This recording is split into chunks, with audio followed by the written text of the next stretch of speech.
Good morning and welcome to my catechism. I'm your talk show host, Father Lucas Enoch, and my co-host is Brad Adam Ampere, the President of the Catholic Faith Defenders in the Archdiocese of Cebu. Today is the sixth Sunday in Ordinary Time according to our liturgical calendar, and our Gospel is taken from the Gospel of Luke, chapter 6, verses 17, 20 to 26. And this is about the version of St. Luke on the Sermon of the Mount of Matthew. This is the Beatitude, the account of the Beatitude in the Gospel of Luke. And if you try to compare the Gospel of Matthew and Luke, regarding the Sermon of the Mount, it seems that Luke is different from that of Matthew. Because Matthew, while he was preaching to the crowd, he went up the hill, sat down, and began to teach. And he taught them the 8 Beatitudes. In the case of St. Luke, Jesus Christ did not come up the mountain. Instead, the account of Luke says that when Jesus came down from the hill, he stood on a plain, and then he began to preach the Beatitude. But the Beatitude of Luke is only about 4, that of the Gospel of Matthew as of 8. What is the difference is that the other 4 is not a Beatitude but a denunciation to the excesses of the people in the exercise of the religious doctrines and beliefs. And this is something that Brother Adam Ampere and I will be discussing in this episode. Please stay with us. We'll be back after this short break.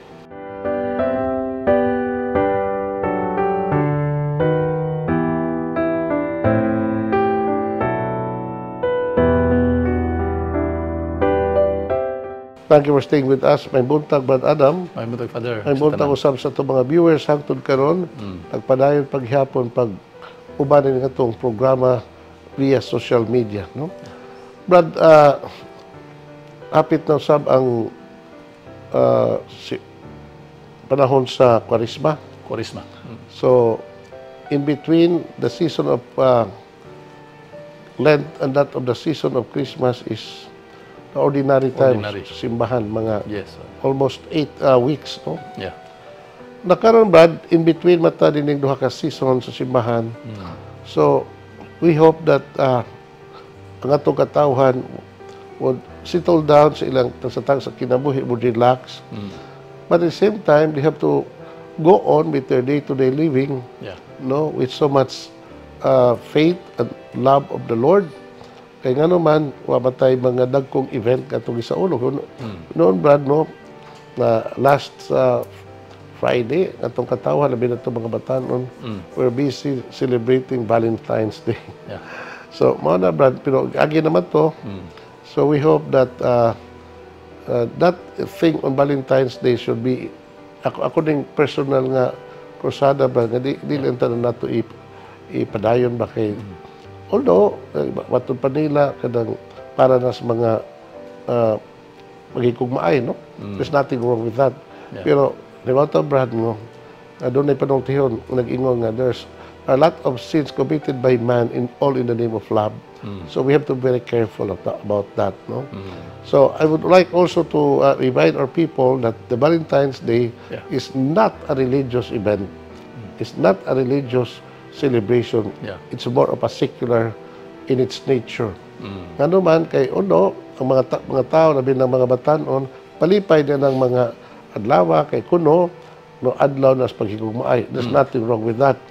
Pero nahibaw ta, Brad, nga daghan kayong mga tentasyon sa kalibutan that would draw people to commit sin. Tungod yan ang ingon lagi gugma, Brad, nga we have to love one another minus sin. Okay na, Brad, the great principle. Continue loving one another, even romantically with somebody, because natural magina nga people would involved in a romantic relationship, no? Yeah. But always remind our people, Brad, nga di na magbuhat og dautan. Naibaw na mo unsay limitation sa mga relationship, Brad. Yeah. So mao na siya nga, although, Brad, akong naibawan nga originally kada mao celebration sa Valentine's Day, doon nagyun ay strong religious beginning. Kay there really was a Saint Valentine, Brad. Yeah. In the history of the church. He was known to be a bishop somewhere in Asia Minor, and then he was known to be a good man, a holy man, a great lover for the poor, a lover of the poor. Yeah. Mao na nga, he is an apostle of love. So mapas uban, Brad. So maunta na atong i-propagate sa itong mga tao, Brad. Di na ang tanang Valentine's Day nga sa ulogon sa mga tao. Unya, puto, Brad, ay sa mga dili mayong mga pamaagi sa pag-celebrate, Brad. Di ba na mga anak, no? Yeah. So, ikaw, Brad, sabi yung mensahe sa itong katawhan, Brad? Ang gugma, Father, you know, as being taught by the Catholic Church, adunay duha or tulo ka klase. Ang gitawag og agape, that is a love for our fellow. Love of God, agape, the highest form of love, no? Yeah. And then the kining second, Father, yung murag mao gini, murag naabuso gini, Father, kining eros. Murag mao gini kahinaman sa mga kalalakian, Father, mga kababayan, ang mga batanon pa, no? Wa gyud magtagad sa kaputli sa estado silang kinabuhi. Una nga ang simbahan ani sa kanunay nagpahibalaw, nag-remind na dili ta maka-commit niya ng mga klase. There are other forms of love, Brad, no? But the highest of it all is the love of God and the love of neighbor, which is we call agape. Yeah. So mao na nga, mao tanay praktison kanunay sa to katawhan. Not to ba Kristohanon, because we know that already. In fact, that is a commandment of the Lord. Yeah. No? Na the supreme and the greatest commandment is to love the Lord, our God, with all our heart, with our mind, with our soul, and with our strength. And to love our neighbor as ourselves. Amen. And we'll be back after the short break. Please stay with us.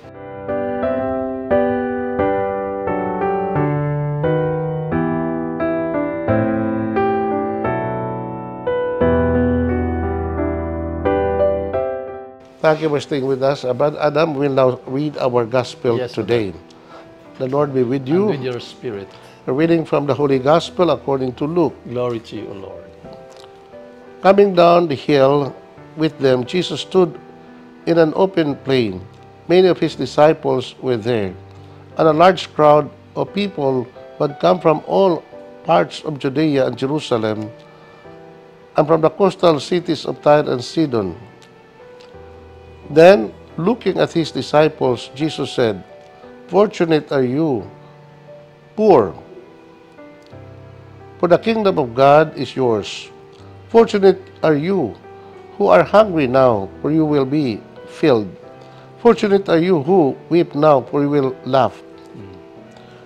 Fortunate are you when people hate you, when they reject you and insult you, and number you among the criminals because of the Son of Man.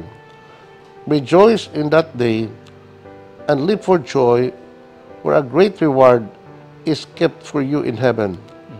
Remember, that is how the ancestors of the people treated the prophets.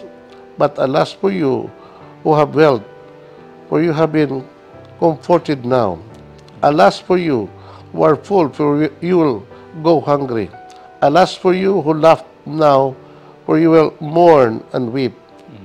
Alas for you when people speak well of you, for that is how the ancestors of the people treated the false prophets. The Gospel of the Lord. Praise to you, Lord Jesus Christ.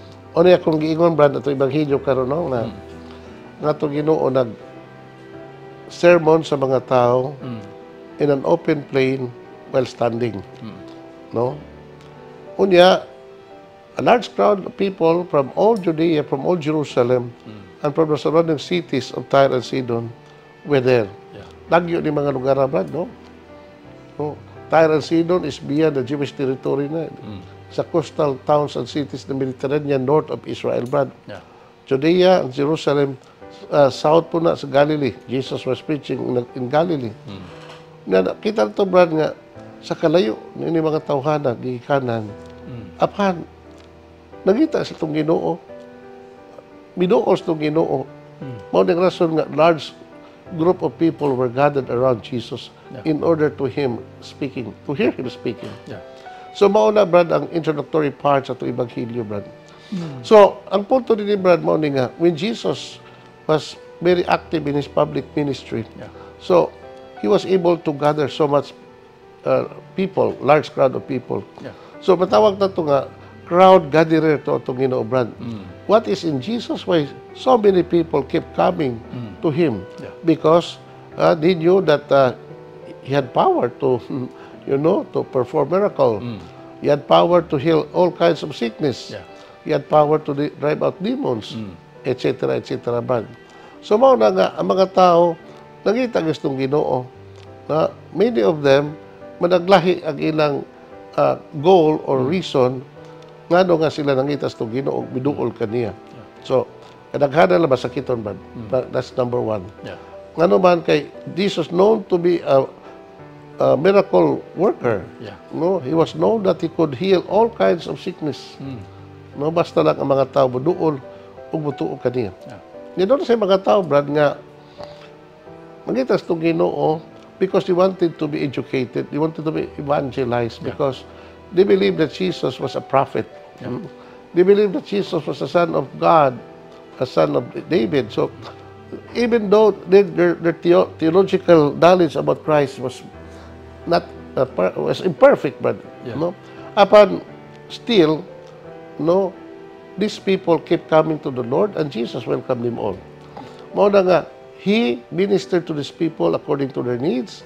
No, for those who wanted to listen him speaking, so he tried to speak with them, and also to evangelize them and teach them about the mysteries of the kingdom of God and many other things. No? Yeah. So, those people who came to Jesus because he wanted to be healed, Jesus accommodated these people. Yeah. Wa ayuhan yung mga tawhan, gawas lang yan itong mga tao, kaway pagtuo. Ay matod pa, it is only in an atmosphere of faith that the healing power of Jesus to work miracle in the life of the people would be effective. No? Yeah, Brad, there are also some people, Brad, who came to Jesus, managlahi lagi ng ilang mga goal, Brad, ilahi ang ilang mga motive, nga nung nandoon sa itong Ginoo, out of curiosity. Kaya curiosity, Brad, dako kay ng kuan, incentive sa tao, nga nung maganahan sila ng mga tawhanan. No? Anyway, another group of people, Brad, no, katong mga critics tong Ginoo. Ang sama ng matawhana, mga Parisiyo, mga magtutudlos balaod, and some are scribes, and even Judaizers, no? And there's so many religious groups during the time of our Lord, no? Almost all of them were anti-Christ, anti-Jesus. Muna, they came to listen to the Lord, anong pagpangitag sa iyo, itong Ginoo? No? So that they have something to accuse him, no, before the Sanhedrin and before the civil authority that this man committed a crime against the law. Pero wa kasi nakita o nadungog itong Ginoo, Brad, nga maka-incriminate itong Ginoo, Brad. Ano man, ang tanang gitudlos Ginoo, ang tanang niya buhat, maayo man. No? Tanang niya gitudlo, he was speaking about the truth. Na all he did in the life of the people, maayo man. No, he accommodated his people. No, he instructed them about the mysteries of God's kingdom, and healed all of them and drive out demons. Why kalalis, Brad? Doon ay kingon, Brad, nga, no, against the good work of the person, there is no convincing argument against it. No? So sa, Brad, nga, basta ang tao nagbuhat lagi sa maayo, nagsultis tinuod, niya tabang siya si kataw, Brad, wa gyud maka daot ng tawhana. Nobody can accuse him of any wrongdoing, Brad. Mo nga kanuna ginahunahon na to nga we have to do good things. What is right we must do, what is true we must speak, and we have to avoid evil all the time. So mao nagibos tong Ginoo, Brad.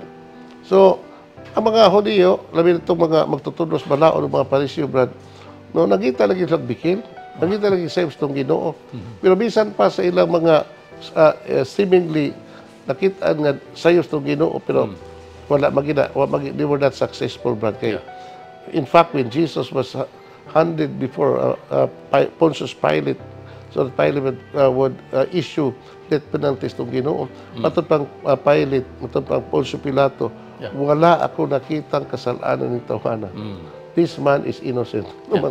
Pusa, ang usa ka tawo nga nagtinarong siyang kinabuhi, brad, ang usa ka tawo nga sincero siyang pagkatao, ang usa ka tawo nga nagsultis matuod, ang usa ka tawo, brad, nga nagtabang siya sa katawo. So kanang tawhana, brad, no, is the most attractive person in the whole world. Mao na ato buhaton sa brad isibang Kristohanon. Mao man itong mingon tong Ginoo sa mga tinungnan. Mingon si San Pablo, imitate in me as I am in Christ. Now, si Jesus Paul mingon in the Gospel of Matthew chapter 14, learn from me. I am humble and gentle of heart, and you will find rest for your souls, etc. So, mao ni nga the introductory part sa Ebanghelyo speaks about the crowd who came and listened to Jesus when Jesus was speaking. There were a mixed group of people, and all of them, Jesus welcomed, and Jesus tried to teach them, to reach out to them, and help them personally, especially the sick and those who were possessed by the demons or by the evil spirits. So, Brad, to introductory part. That is correct, Father, no? Kay ang kining ang ato Ginoong Jesucristo is just trying to teach the gospel, and basically kung ang mga katawhan, Father, mo tuman lang siyang mga sugo niya adto kita padong sa dalan nga matuod. Kay ingon lang, Father, tungod lang kay mga tao na yung mga tao nga mura og di kayo makadawat, Father, no? Like for example during the time of our Lord Jesus Christ, nga naagay mo sukwahi, it's like sa mga Pariseyo nga nangitagbikil. Even in our time, Father, naagid po ng mga tao nga di gihapon, no? Fully makadawat sa mga panudlo gihagid sa simbahan nga gitukod sa atong Ginoong Jesucristo. That is the reason nga aduna gyud pa nagsumpaki even during the time of our Lord Jesus Christ. Mana nga kita as Catholic, Father, mana nga sunod lang ito sa tudlo po sa atong simbahan. One thing I learned, Brad, no, sa Ebanghelyo, the whole gospel mo nga we cannot always please everybody. That's very common statement, Brad. No, common expression. No matter how good you are, no matter how faithful you are, no, and honest you are, lagi mga tao nga di ganahan mo. Ang atong Ginoo lang is the number one example, is the classic example, no, nga sa iyang pagkamayo, because he is all good, is all holy, no. He is a perfect human being ever lived in this world. But still, so many people did not like him. So many people hated him. So many people tried to persecute him and even tried to kill him. In fact, they were very successful, Brad. Nga naman, towards the end of the life of our Lord, no, Jesus died in a very humiliating death on the cross, no? Because of the instigation of his critics, of his enemies. No? But that is what we call, Brad, that is water below the bridge. Importante din ni Brad Mauning nga, whether people would like us or not, people would hate us or not, we just continue doing good. We just continue being honest and very sincere as a human person. Let us always speak what is good and what is right and avoid evil all the time. Mao lagi importante, Brad. Nakaroon, Brad, kining ato nang tukion ang mga beatitudes, no? Actually, Brad, si San Lucas Evangelyo karon, wa siya mo gamit pulong blessed or blessed or happy. Gamit nga exclamatory remark, Brad, batod pa niya, fortunate. So, bulahan, pagka-swerte nimo. That is the highest compliment that a person can give to another person, Brad. No, aserehe in Greek. Then looking at his disciple, Jesus said, fortunate are you who are poor, for the kingdom of God is yours. Fortunate are you who are hungry now, for you will be filled. Fortunate are you who weep now, for you will laugh. Fortunate are you when people hate you, when they reject you and insult you, and number you among the criminals because of the Son of Man. Rejoice in that day and live for joy, for your reward is great in heaven. Okay, Brad? Yeah. So, mo ni siya nga, unsa may naka-fortunate ani, Brad? No? Unsa may nakapamulahan ani? No? Unsa may pagkaswerte kung ikaw pobre? No? Blessed are you, fortunate are you poor, no? Unya, unsa po yung nakapamulahan ani? Fortunate are you who are hungry. So, kung ikaw, anyway, we'll talk about this, no? Okay. Bulahan, fortunate are you when you weep now, kung kamo nagsubo karon, or you will laugh. Fortunate are you when people hate you. So, may naka-fortunate na nga ang mga tao na silag nato. No. When they reject you and insult you, and you are being numbered among the criminals because of the Son of Man. Rejoice and be glad, for your name is included in the book of life. Anyway, the kingdom of heaven. Ang punto din ni Brad, mo nga, amin ni Brad, usa ka characteristic of the gospel of Luke, he is the gospel for the gutter, he is the gospel for the poor, he is the gospel for the unwanted, he is the gospel for the, itong mga tao nga, mga biniyaan, Brad. So, ang atong Ginoo with this gospel today, no nga bulahan kamo kung kamo nagsubo, kamo nagbangutan, bulahan kamo kung kamo you are hungry, o kamo kabos. Kabos. Yeah. These are all sufferings, Brad. Yeah. No? Kung ato ning paminaan o ating tanawon, no? Asip ang atong Ginoo, bulahan kamo nag-antos karon. Yeah. Kay maburahan na unya kamo. Sa unsa paagi ang tao nag-antos when he is poor materially. When he is literally hungry. When he is counted among the criminals, falsely accused. No? Kung kano nagsubo karon, no? So these are all human suffering, Brad. And yet these people, this human suffering, no, nasinati sa mga tao. Mao ni ang basis sa Ginoo sa paingon, bulahan kamo. So ato dito kayo, Brad, no, unsa bang pagkabulahan nini mga klases mga tao kung nag-ingon ng kahimtang.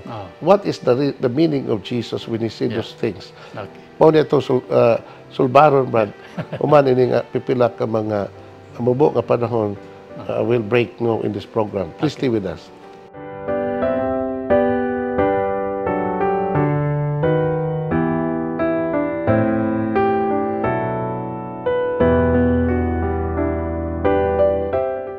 Thank you for staying with us, Brad Adam, no? So, ato ding sulbaron, Brad, nga naman kung ikaw kabos, nag-antos, naghilak, nag-uol, nagbako, unya, gigutom, unya, falsely accused, no? Of being bad, no? For the sake of the gospel of Jesus Christ. Now, at first, Brad, no? In our common understanding, Brad, no? Di gini bulahan ng klasiyas na kahimtang sa tao. Kaya kisa ba kung ikaw pobre, magbulahan ka?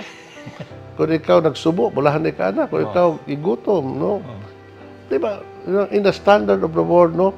This would never qualify to be a good state of being that would consider a person fortunate or happy. I-explain yun na day. Ang punto rin ba nga, buot sa Ginoo ba nga, kining mga pag-antos sa katawhan karon, kakabos, no, kagutom, no, balatian sa lawas, persecution, Brad, no.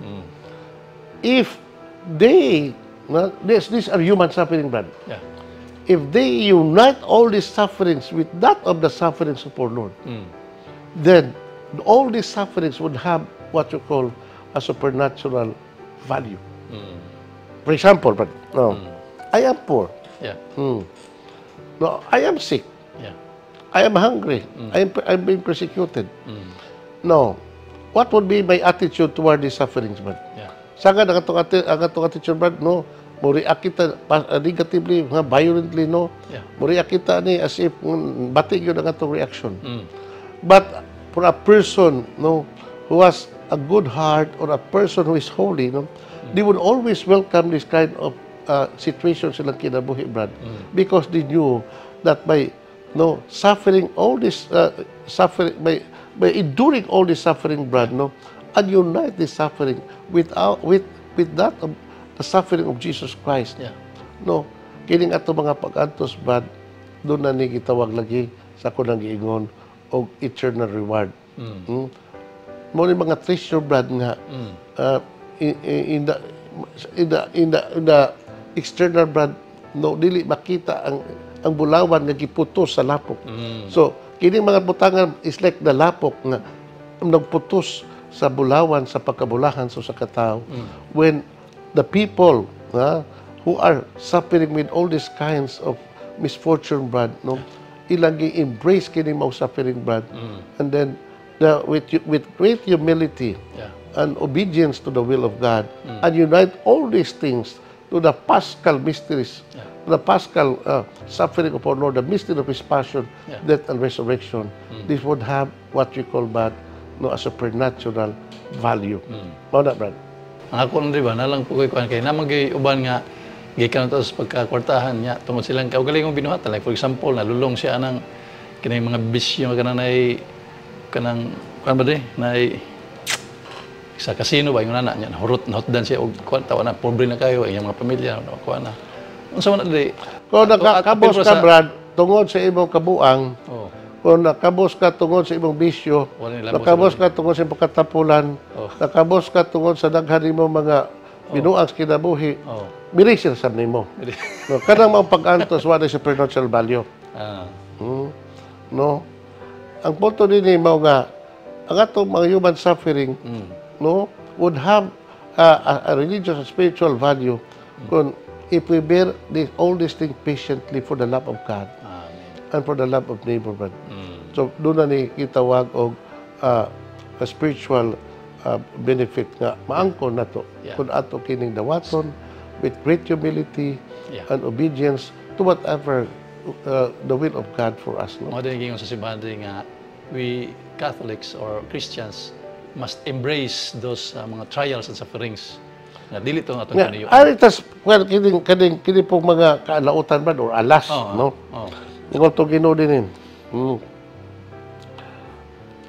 But alas for you who have wealth, for you will have been comforted now.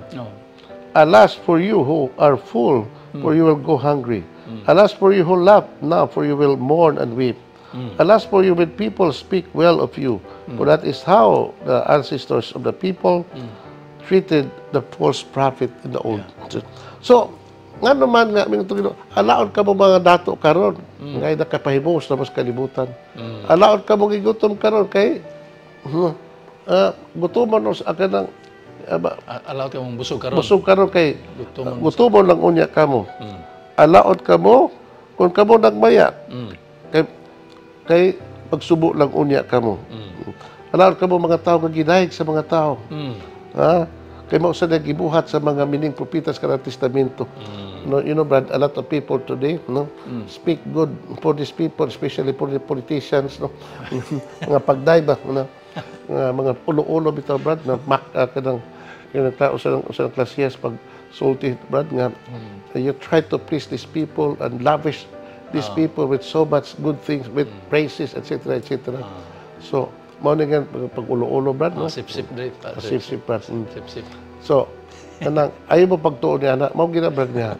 Nagani mga tao nga may buhat na ito, ay mo, paan kay ka. You have to examine the motive of these people.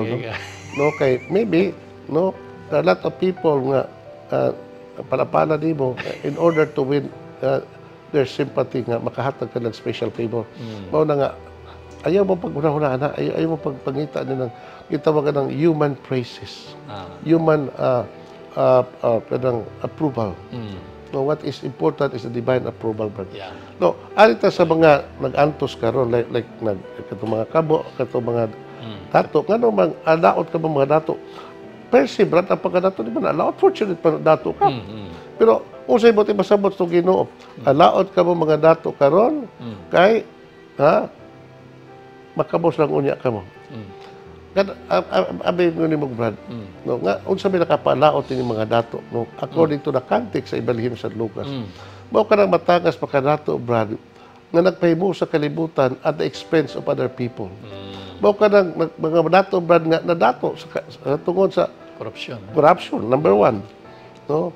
Alaot ka na mga dato mga pahimus sa bahandi, sa katawhan o sa kalibutan for their own benefits and for their own satisfaction. No? To be rich is not bad. No? If we become blessed, no?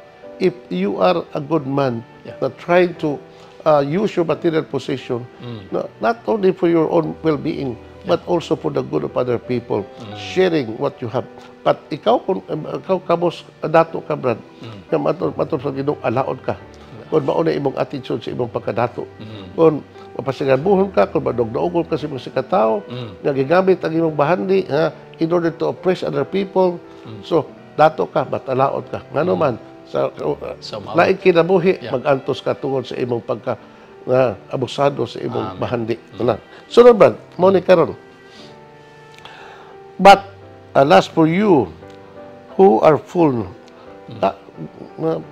Sabi ni siya, no, alaot ka mo mga buhong karon.